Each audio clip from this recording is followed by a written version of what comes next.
Good morning, good morning, good morning. Good morning. Good morning, Teresa. How are you, Todd? I am doing fine. So today I'll be presenting about rehiring employees and should you rehire everyone? And that's the question. So I'm here with Teresa, my co-host, my compadre. A partner in crime. A partner in crime.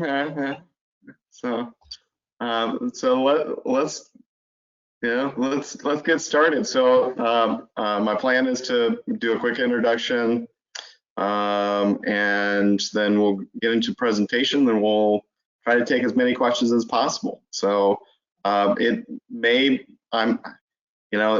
giving a lawyer the ability to speak. It might go a little bit longer. So let's see. Yeah, exactly. So, all right. So, a lot of business owners are taking this opportunity at this juncture to figure out, they're asking a lot of questions and, whether or not they should hire their employees back and bring them back off of unemployment. Question is, have you done an evaluation of your employees? So, and have you defined what a bad employee looks like? Taking the time, figure it out.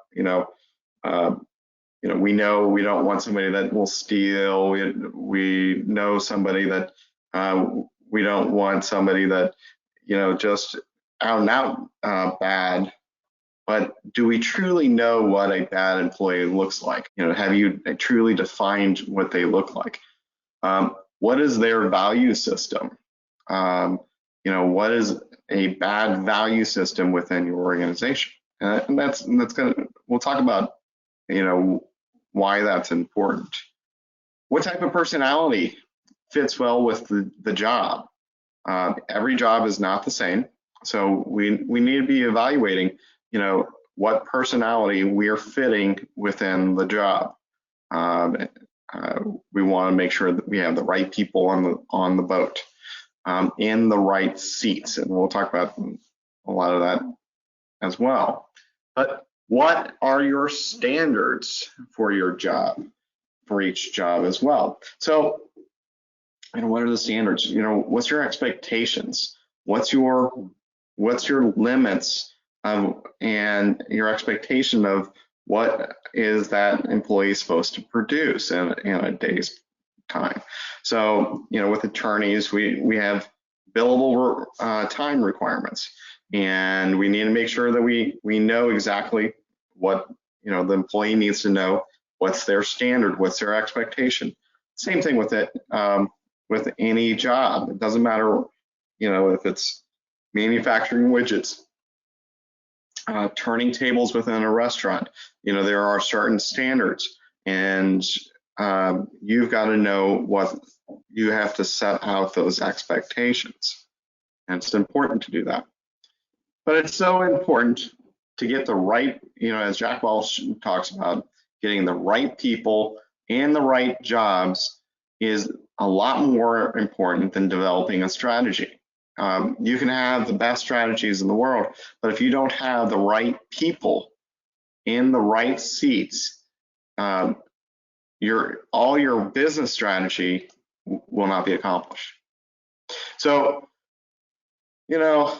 a lot of people talk about, core values. Oh, that's a fluff item, and it's not as important. And I don't want to go through this exercise of going through and determining what my core values are, but it is so very important, for you to evaluate what is your core value of your business.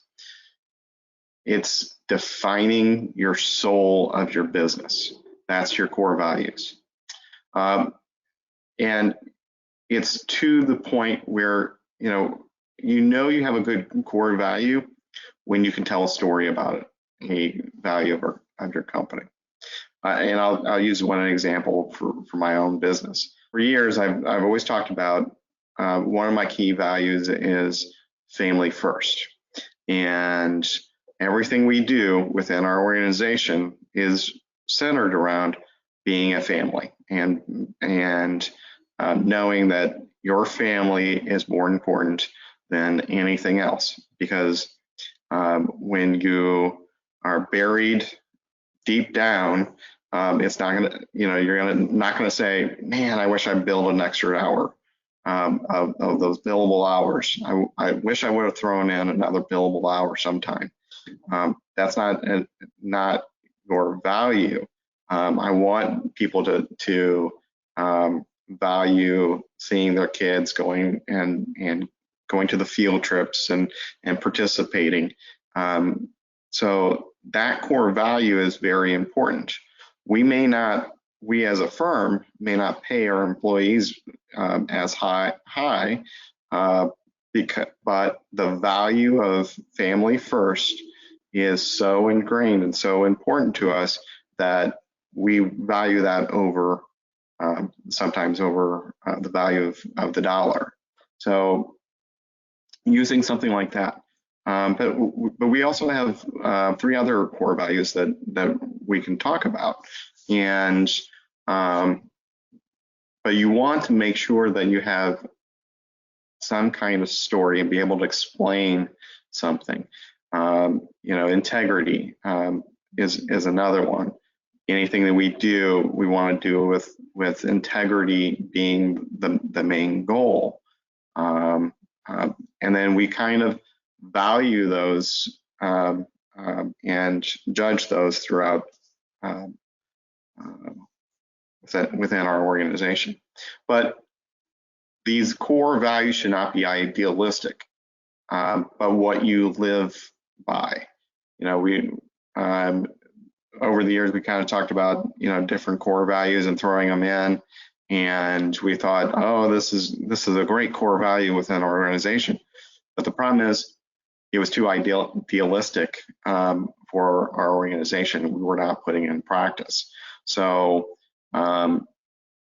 it wasn't within our soul. And we'll talk, once I've, gotten through this whole core value thing, and I'll get to why it's so important.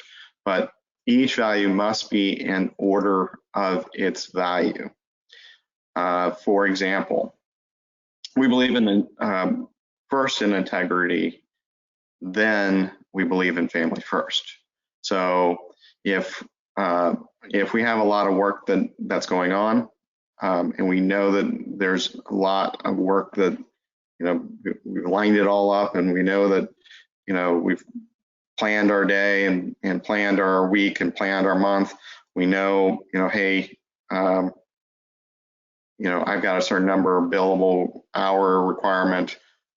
We know from an integrity point of view, we're going to get our hours in and still put family first. If we're not having the integrity to put in the hours and put in the time so that the company is also successful, we lose out on everything. So there is kind of a value system set up, and we value certain values higher than other values. So it's very important. You should look at between 3 to 5 values as your core values. And I'm sure this would be definitely something that Teresa could help an organization with and defining what those core values are. But the most important thing is making sure you have an employee in the right seat. And I picked up this picture because I thought it was kind of poignant. Everybody needs to be in the right seat, rowing in the right direction. So if you've got 2 individuals that are rowing in one direction, 2 individuals going the opposite direction, you're not going to be moving very fast. So it's very important to make sure you have the right people in the right seat. So one of the ways within our organization that we always try to figure out one of those ways is through every single employee before they are hired. We go through a personality profiling, and the personality profiling that we do in the very beginning is called DISC. And DISC means D is dominant, I is intuitive, S is supportive, C is calculating or cautious. So every single one of our employees, and this, I've got a little story about DISC and why it's so important. When I was first in business, probably 2 years into my business, I would show up every day and I would see my paralegal. She was very stern, had this very stern look on her face. And, I'm very energetic and very bubbly, and I want to make sure everybody's happy. And I would ask her practically every day, are you doing okay? Everything okay? Everything good at home? And she would turn to me and say, yes, everything's fine. Everything's fine. I'm great. Well, lo and behold, my first coach had me go through a DISC profiling of all my employees, and that employee was what's called an SC, and we'll talk about what an SC is here in a second, but it changed my whole perspective because her personality was truly what I was seeing, and just knowing that, how that all fit within everything is just so important from a manager's perspective and even from an employee's perspective, because if we know ourselves, we're able to accomplish so much more. So what is a D and D style? So D's are driven. They're very direct, very decisive, very strong-willed, very self-confident, they're daring, determined, they're on a very fast pace. If we look at, I want to get political here, but if you look at Donald Trump is very extreme D, very driven, direct, decisive, strong-willed. When he's made a decision, and everybody knows he's made a decision. So D's are very direct and to the point, very fast-paced. But a lot of times you see a lot of D's as business owners. They're very self-confident. They're motivated by winning competitions and success. They value competency and concentrate results from their personal freedom. So they're really big about, it's all about winning to them, which if you hear of any of Trump's press conferences, this is a perfect example of motivated by winning, and he's very competitive. So D styles, when you have a high D, or take a test and you see a high D, there's usually three patterns that you see. One is DC. These are individuals that are believe in a challenge, very results oriented, very accurate. They like the challenge, but they always like accuracy. D's, just generally, they're very results oriented, very action minded, and love a challenge. So that's kind of their priorities. DIs, again, it's still action, very results oriented. But usually has a lot of enthusiasm, very charismatic. So you'll see DI combinations in that realm. Communicating with the D. Give them the bottom line. Don't go into details. My saying, I'm a big DI, and what I tell my staff is be brief, be bright, be gone. But be brief, speak up, focus on your discussion narrowly. You don't need to get into you don't need to get in the weeds with Ds. Avoid making generalizations. Don't make assumptions.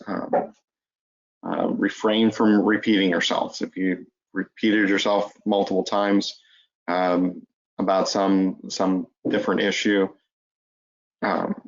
usually it frustrates Ds. Focus in on solutions rather than problems. I want to hear about problems. Focus on how do we solve that problem.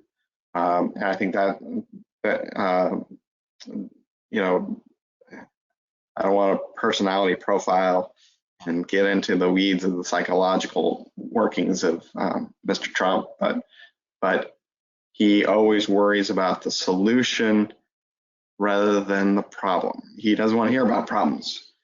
That's not his focus. He wants to work on solutions to the problem. So when the press starts asking him questions about solutions, you can see what the issue is. But again, I'm not trying to get political here, but he's a great example of what a D is. So I style. I styles, they're very charming, collaborative, very energetic, very trusting, enthusiastic, a lot of times impulsive. They're very, very optimistic. They love to look at things with rose-colored glasses and just think future. Lots of energy. Very persuasive. So individuals with this I style, they're very bubbly. They love to just be around people. They're motivated by social recognition. If you can recognize them in the group and say, "Oh, you're doing wonderful," they really feed off of that. So group activities, relationships. So they love those things. They value coaching and counseling. So they'll talk, and a lot of times they'll talk your ear off, and they value that interaction with people. They enjoy freedom of expression and individuality. So that's very important to them. I styles and their priorities, usually, so IDs, so you still have some of that D personality in there. They love action, they're very enthusiastic, and they're very results oriented. I's just generally, again, enthusiasm is the main point, and you just see a lot of enthusiasm. The higher their I, the more enthusiasm they are. So they're definitely your cheerleader, great salespeople. From a restaurant perspective, great waitresses and waiters. They're action-oriented, very collaborative. They like to be and collaborate with people and come up with great ideas. IS, again, collaborative, enthusiastic, but it kind of throws in some support. Very supportive of others, which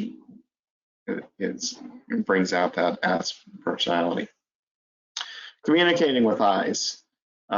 Share your experiences. They love experiences and talk about, you know, your feelings and your experiences with whatever it is. Allow them time to ask questions and talk themselves. So you know, if we're now comparing the D's to the I's, the D's are very, very direct, be brief. I's can't be brief, so they like to talk things, sometimes talk it to death. Focus on the positives. They hate criticism. They're not very good with being critical. Avoid overloading them with details. So they don't like details. Don't give, don't look for precise items from them. But they do like to talk. Don't interrupt them when that's just a bad thing with I's. Is they'll talk and talk and talk and talk and just don't interrupt. Let them talk. So S's. S styles. They're very calm. They're calm in a lot of scenarios, not just during crises. They're calm. Their personality is just very, very calm. They're very patient. They're very predictable. They're very deliberate. Stable, very warm, very passive, very loyal. A lot of the S's, they're really great individuals if you pair them up with a D. So D's are very direct and to the point. They can be patient with the D to deal with some of the instability of the D being too direct a lot of times. So pairing individuals with the different styles is so important. They're motivated by cooperation and opportunities to help. So their appreciation is a lot to deal with helping others. They value loyalty and helping others and having a sense of security. If you can establish a sense of security within an organization and provide loyalty and you're loyal to them, they'll be there as long as need be. So they're, show appreciation of them, sincere appreciation, not half-hearted, halfway appreciation, sincere to the heart appreciation, and they'll be they'll be with you for a long time. CS's. So again, we'll talk about C's in a second, but they're very stable. They like support, but they also like they like accuracy. Your S's, they like that support, stability, but then they enjoy that collaboration. So they also like to be collaborative with other parts of the company.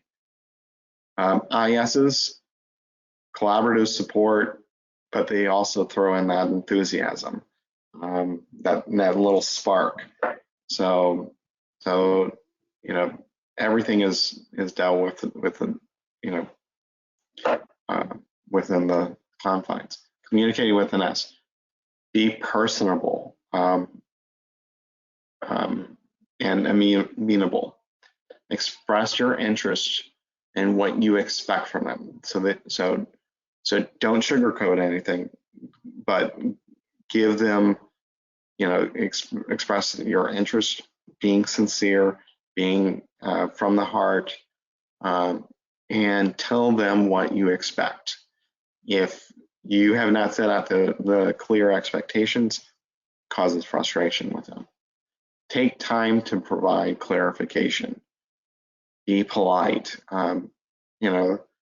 Sometimes on the D side, if you're too direct, to the point, sometimes becomes you're not very polite, or seen as polite. Avoid being confrontational and too aggressive. Having kind of a mellow side to yourself. You don't need to yell at us to get them to interact.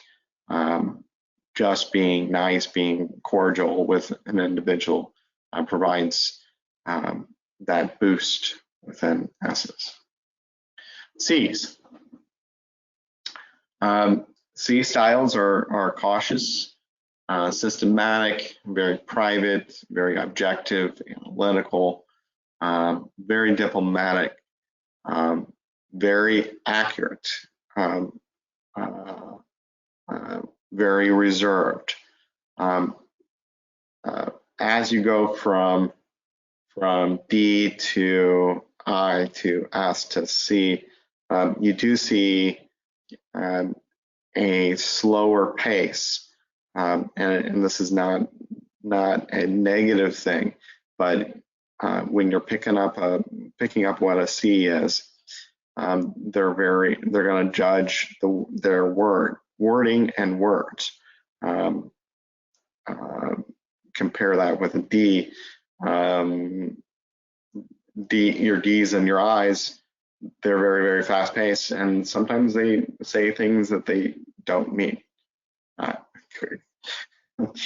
Just think back about Trump. Sometimes he doesn't think through what he says. But again, not trying to get political, just thinking through this D-I-S-C dichotomy that goes through.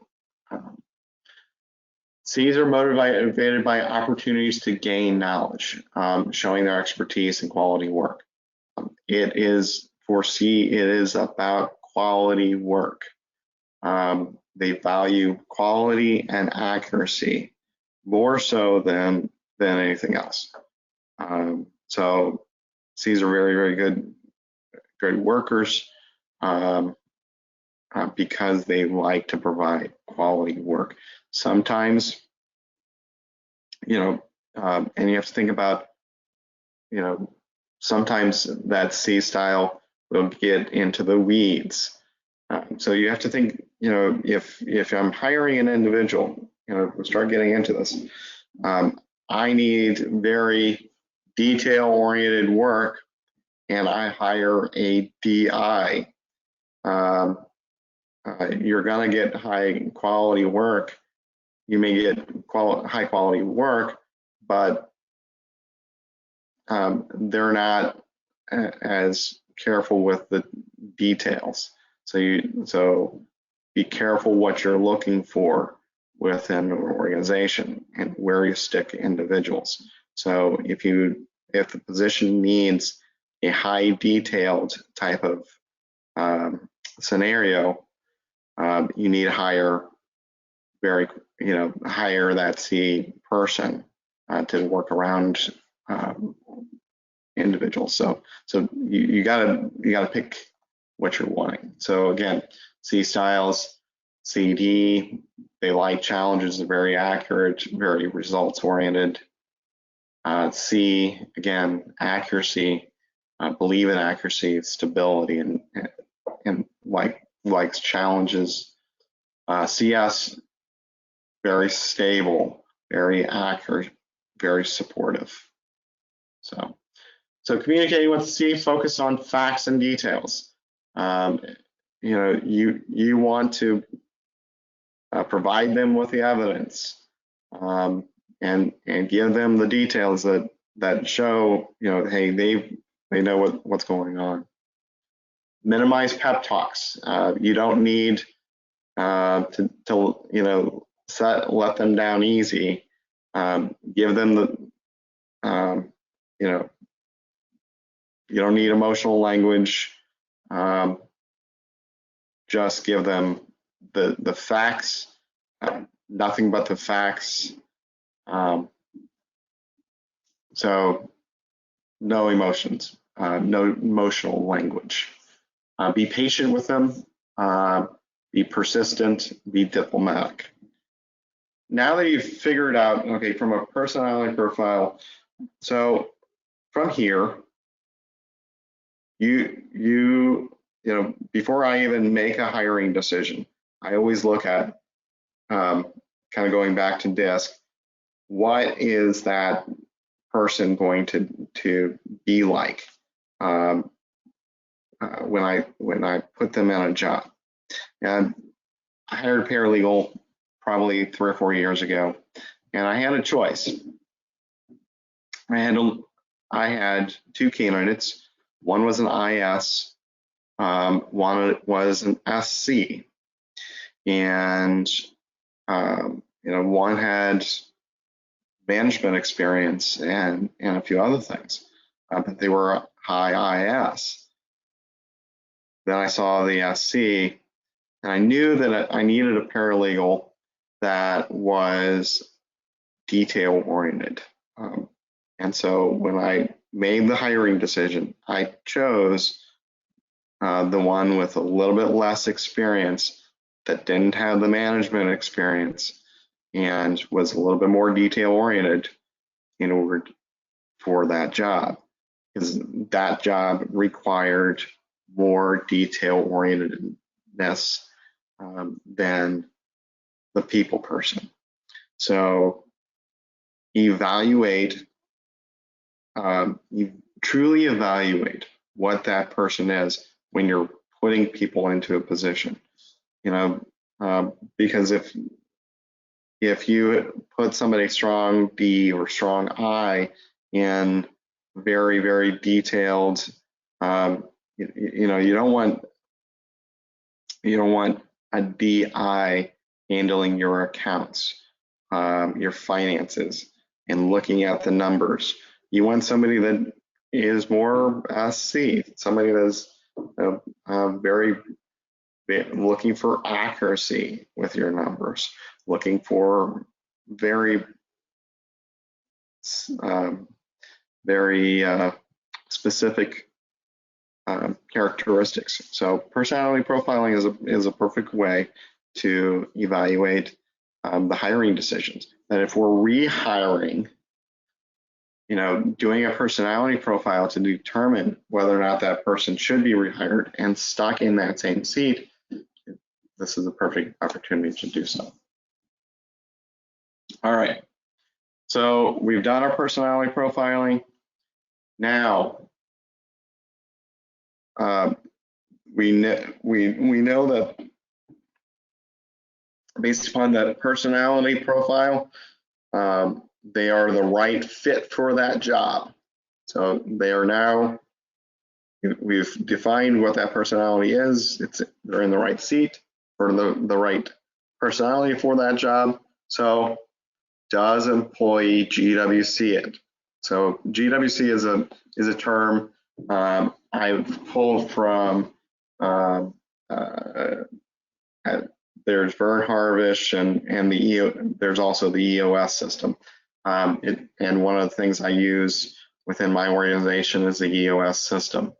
And I always check every employee. Do they get the job?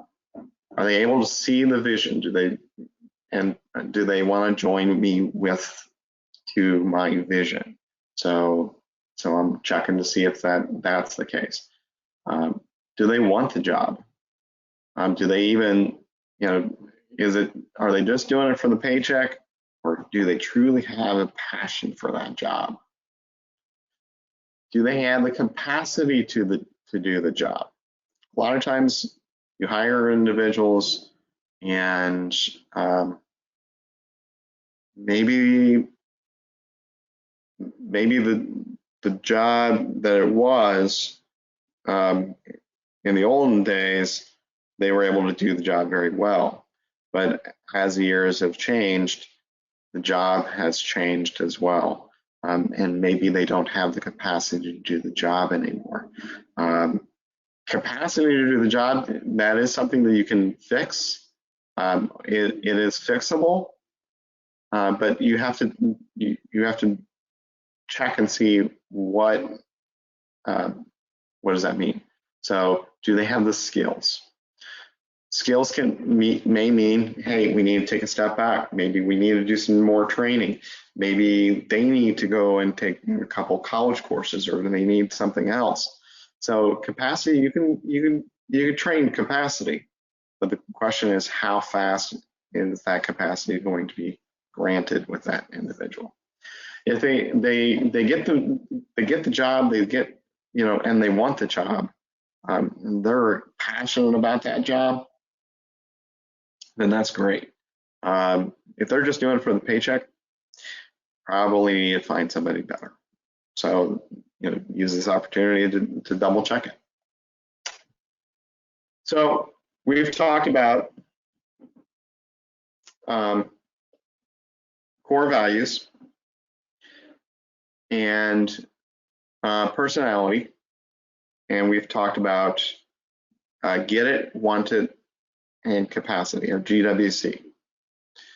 So from my perspective, what I always do is I would sit down and I will write out and analyze every single employee of mine. And I determine, do they have my core values? And do they get it, want it, and have capacity for it? So if they have a plus sign on my core value, then they're good to go. There is no training. There's nothing additional. There's no red flags. They fit within my organization. But if they have a negative, the question is, is their negative so much so that it's bringing down the organization? And you've got to figure out what your bar is.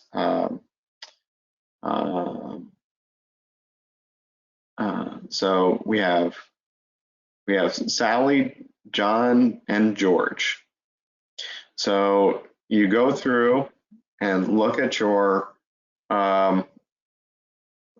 we look at your core values. So this is an example of core values. So humbly confident, grow or die, help first, do the right thing, do what you say. So you've got to analyze, okay, is this person a plus? Are they a minus, or plus minus? Plus minus is kind of neutral. They don't exceed that that role, but they also don't fall. They're not negative. They're not drawing away from that core value. So if you start seeing, so you look through it and you analyze each person and define. This is why core values are so important. So you put a plus sign where it's a plus, put a negative where it's negative, and do a plus minus if it's plus minus. But you got to look at, what is your bar? The bar is, what's your expectation of the people? Are they a plus minus? If they're below plus minus and they show a negative, that means something needs to happen. And maybe this is something that you need to do as a corrective action.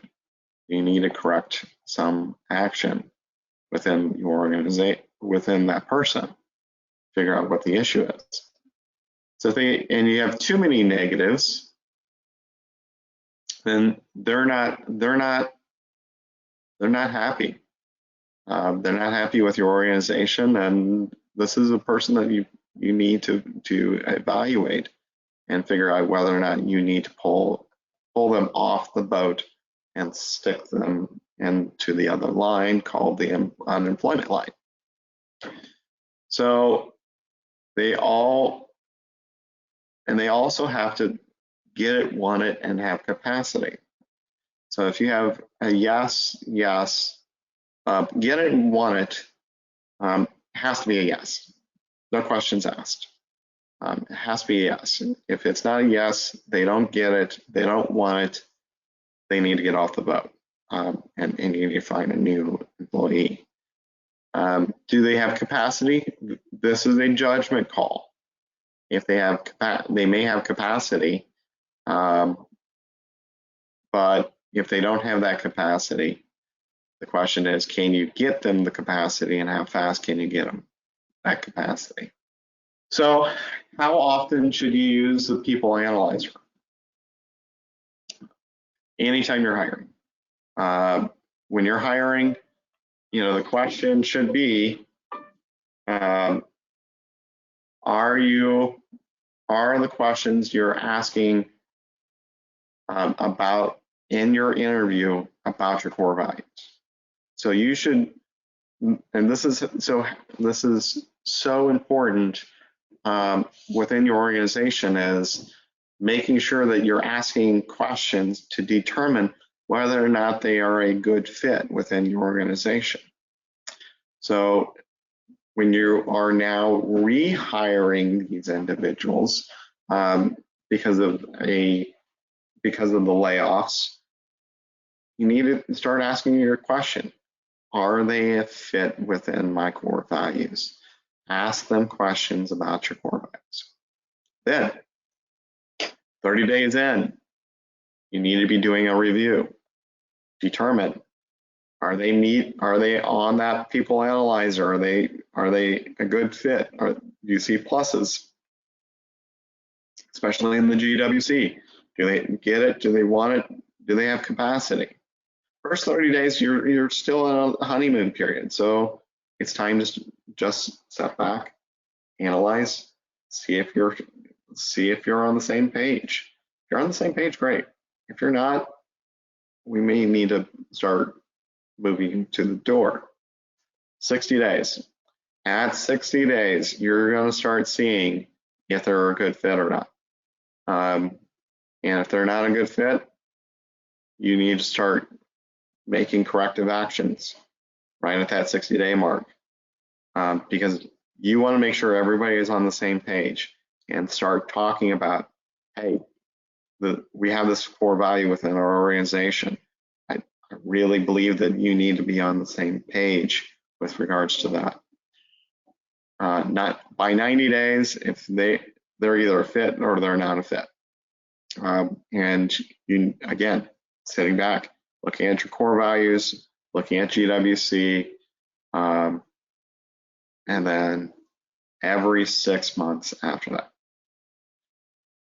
You should not let things go past 6 months. So every 6 months, you need to be evaluating that individual. Are they GWCing? Are they fitting within your core values? Are you seeing some kind of strain within their operation? So make sure that you're checking. And then truly, before you fire somebody, are they fitting within your core values? Do they GWC it? If they're not, if they have a whole bunch of negatives on their core values, and there's negatives or there's no's on the GWC, you're making the right decision. So before you even hire people, so we're starting back, we're looking and evaluating whether or not we're bringing people back. This is the perfect time for you to stop, analyze that person, determine, hey, do I need to just let them stay on unemployment? This is an important time. So if you have any further questions or comments, feel free to let us know. It is about 8:50, so if you guys have any questions, you're free to ask those questions. But there's no such thing as bad questions. Teresa, you have any? Can you hear me? Okay. I can hear you. Well, I've been taking lots of notes. Oh, good. Perfect. So I have a few things that I'd love to add, if you don't mind. Oh, absolutely. Add to it. The way you started out, I love the boat and then paddling, in the different directions. And Jim Collins, of course, as a favorite author, and his book everybody knows, Good to Great. His quote: "If we get the right people on the bus, the right people in the right seats, and the wrong people off the bus, then we'll figure out how to take it someplace great." Absolutely. So we're in a bus or a boat, either one that that applies to. And I think it was in September of October last year, I became DISC certified. So I do have certification to facilitate workshops. So if there's businesses that I can come in and work with them only, just do the business owners so they can learn about themselves, or do a whole workshop where everybody gets to learn. And believe me, those are fun. They are so fun and they are so enlightening. And it's amazing. And I love watching the business owners, how they're like, oh, light bulbs come on. I know now how to approach, that individual, that different style, So Absolutely. Really, using my paralegal is a perfect example. I mean, not knowing that my paralegal was just concentrating, and she was just having that visual cue that she's focused, and it's not because she's angry. It's she's just intently focused. right. And so I made the right hiring decision. I was just annoying her by asking her questions because I'm, like to be, like people being happy around me. So That's your eye, there. Absolutely. The other thing I've worked with DISC, on is people who have graduated from college and they don't know exactly what they want to do, and they don't know where their strengths are. So it can be a way to pull out, what they really are good at, and have them craft their resume according to that, and also look for those positions. And sometimes they think that they would be really good in this position, but that is not their tendency or behavior. So I've kind of done it in those three ways. And I think the only thing, you and I might look a little different, a perspective on is,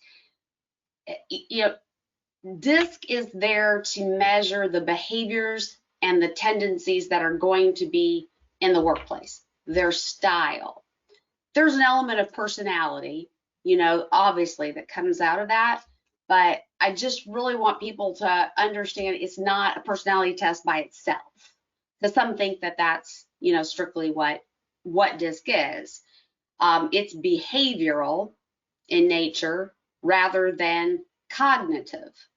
So you can know how they're going to react, or how they would, like to approach something, rather than if they can or cannot do, something is kind of how it shares. So I totally agree with that. And personality profiling, actually, you can't use that from an employment perspective as the sole basis of employment.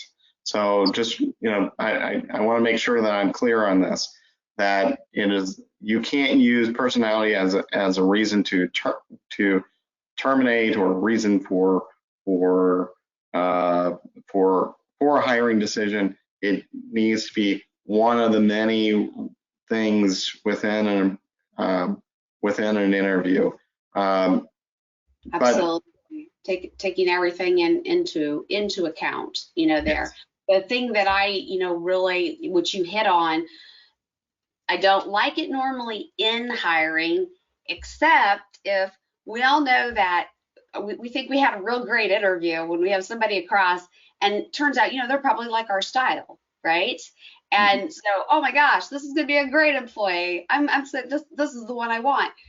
But you're hiring somebody that's like your style for a position that is totally not your style or what you like. So that person, even though they're great and you should have lunch or drinks with them, they're not the right person in that seat. And a lot of times that's hard to shift, perspective, that you've got to really look at their behavioral tendencies, strengths, and what they bring, in. So you have to be, careful of it. And we're you're right on point with regards to, we always like to surround ourselves with people that are like us. mm-hmm. So, and if you can define what you're looking for that seat, it's so important, because then you can evaluate and look for and ask questions of what you're looking for.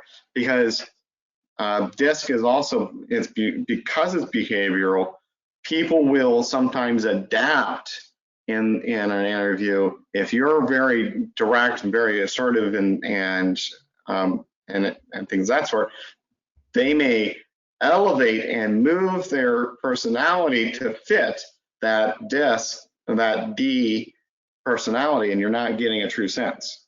Oh, so true. But on the flip side of using that, it was great when I was doing a workshop, and the owner of the business was an ID.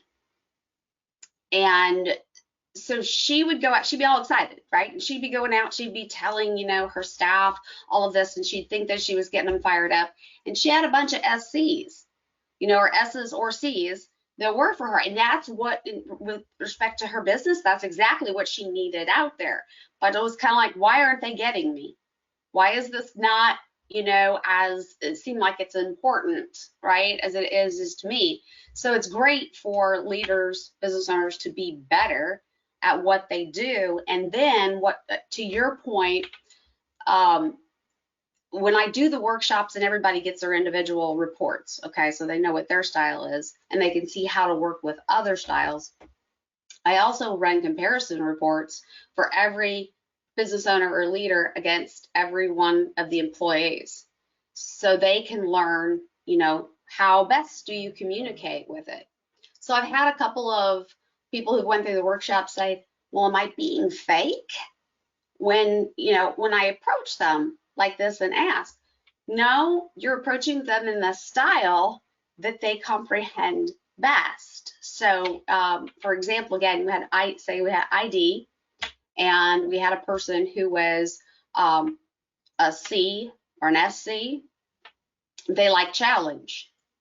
So if you came and talked to them going, wow, I've got this project that is a real challenge, and I think you would be very good at, working on this. You spoke to them in their language. They like a challenge, they're listening, you've got buy-in. Instead of, here's a project that, is going to do our company really, really great, and we want to get this done here. It's a difference, and that D comes out, because I will admit that I'm as far out on the D as you can go, and I'm about, let's say, at 10 o'clock going down to the C. So I'm out on the outer edge. So the one thing that comes out always in there, and I have to watch, and what I do as a consultant and a coach, is we are blunt and we don't like emotional responses when it comes to business, right? So sometimes we're too direct. And things I used to say, if you thought my email was too direct, if I put a smile emoticon there, would that, make it better? Because I didn't have all the fluff. Now I'm personally, I'm animated and would have the fluff and, would ask, because all of us are, comprised of all four styles, basically. We all have all four in us. And we have the dominant, say a dominant and I don't say really a recessive, but two that we're most like, but then we can have shading. So even though I'm as far over here on this DC, I go over into an I with enthusiasm. So those are traits that are not typical to a DC, but it's as part of a style, that I have. It's also energy. It's energy. Yep. So you can move. So if you are, if you are a C, you can be enthusiastic, but a lot of times it sucks the energy out of you, and you will generally sleep very, very well that night if you push yourself into an unnatural situation.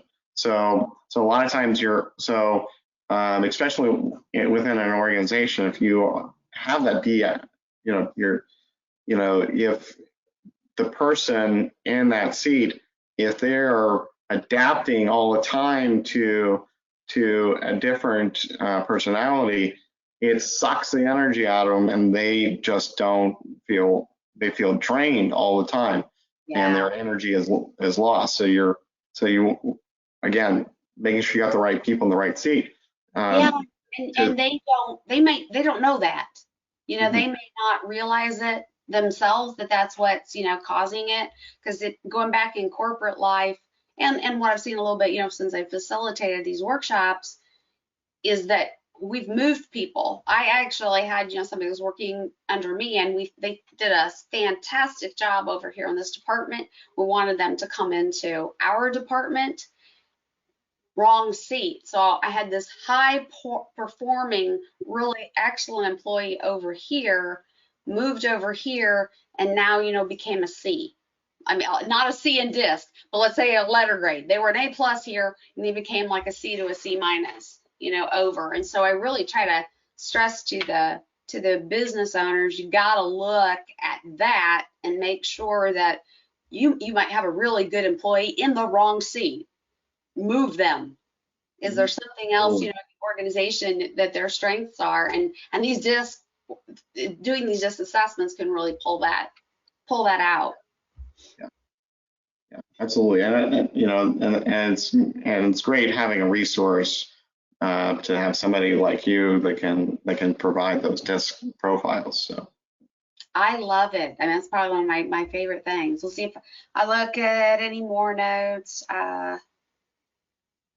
I think one thing that I teach, to and do the workshops, don't pigeonhole anybody, once they get in of thinking, because there's a lot more to DISC and where you end up in that circle. And if that's not enough, let's see, DISC goes back to 1928, I think. And this is the Everything DISC Manual, which I do not claim to know everything that is in here, but I got the tool to look it up, and you can see I've got a lot of post-its. But this has a lot of the statistical data that backs up, how they came about with the DISC assessment and how they make it adaptive when you take it to get more accurate results. So it's a very powerful and strong tool that can change. It can really. It changes how I, coach or consult. I had one person that I thought, man, this is the way we're supposed to do this process. And they were doing kind of a little different, still getting it done, but they might have been doing it a little different. And I thought I was failing, okay, because it wasn't following the direct path. When I got that person's DISC and looked, no, that person was absolutely happy, totally with the way it was going, because that was their style, and I was trying to push a style on that was not theirs, that they were not comfortable with. So I end up feeling like I was really bad, and it's like, no, that person's really happy with me, and we've got a good working relationship, and I've just got to learn to let go and let that person guide how they want to take this project. So it's enlightening until I get excited too, just like you. It's a great tool. All right. Anything about People Analyzer, GWC, core values? I love the core values because I don't believe that enough business owners sit down and really think about that. Yeah. The other thing of they may think about that and have it in their head or even write it down, but they haven't expressed that to their employees. So they have no buy-in, but because the employees have no knowledge, of it. I've had some do like starting baby steps. I say, what's the 10 commandments of your business, which is going in, to the values. What are 10 things that you want all of your employees to know? Either thou shalt do this or thou shalt not do that. But everybody's going to operate, on the 10 commandments, of the business. So when you're starting that, you're projecting the vision, of the business and can get buy-in far easier. I think that they know what's in our head, but they don't. Yeah.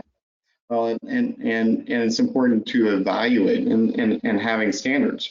I mean, if you don't have, basically, if you don't have a soul, you can't define what that soul looks like. How can you judge it against others? So, it's taken me several years to really define what that core value is. It wasn't like, we had a couple conversations about it within the organization, but it took a while to develop the stories to figure out what is that core value, what is that soul looking like, in order to determine, how do we move forward. So. Yeah, I absolutely love that. And your people analyzer, a great tool, because having something that to lead business owners to how to do evaluations, to remind them to do it, because they can get so frustrated, again, like with the core values that they haven't shared, they can get frustrated because the employee doesn't know the expectations or, what there is for them. So meeting with them and making sure that you're together on the same path on the timeframes that you pointed out, I just, think is excellent.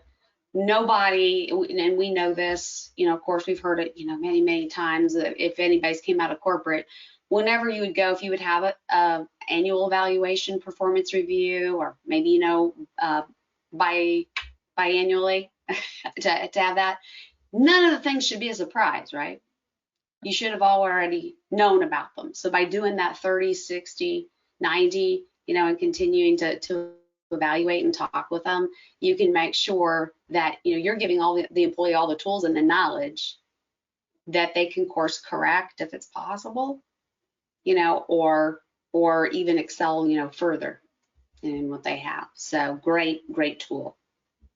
Yeah, absolutely. And, just knowing that, and I think the key point that you just mentioned was it should not be a surprise that they're being let go. They should be actually thinking about leaving themselves because they realize this is not the best fit. Exactly. And that, one workshop that I did, there was an individual, they found out what their style was, and they kind of looked at who they were working around with, and it kind of dawned on, maybe I am a square peg in a round hole, and I don't belong here, and I don't know that was 100% why the individual decided to dismiss themselves from the position, but it's always better to have them dismiss themselves than you have to fire and do unemployment or do, all of that, letting them come to that solution. All right. Sounds wonderful. This was great fun. Yeah, I love talking about hiring and these decisions. So, but thanks, Teresa. Again, we ran out of time. We didn't even get to the questions again. There's just too much good content. So, so I apologize for all those that are viewing. If you have questions, feel free to either send it to us or send it to Teresa. And we'll definitely try to get back to you. So thank you very much. Thanks, Teresa. I'll see you tomorrow. All right. I'll see you back same time. Same bat channel, same bat time. That's right. Have a great day, everybody. Thanks.